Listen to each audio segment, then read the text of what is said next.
If you're experiencing an installation loop with Red Dead Redemption 2, follow these steps to troubleshoot and resolve the issue.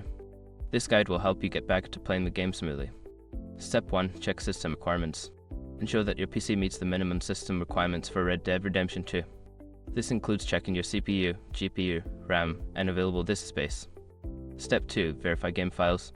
If you are using a platform like Steam or Epic Games, use the built-in feature to verify the integrity of the game files. This process will check for any missing or corrupted files and replace them as needed.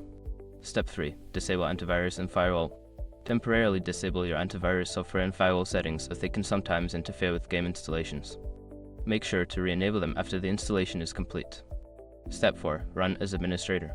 Right-click on the game launcher and select Run as administrator. This can help resolve permission issues that may be causing the installation loop. Step 5. Reinstall the game. If the previous steps do not work, consider uninstalling and then reinstalling Red Dead Redemption 2. Make sure to back up any saved data if necessary before proceeding with the uninstallation. By following these steps, you should be able to resolve the installation loop issue and enjoy your gaming experience.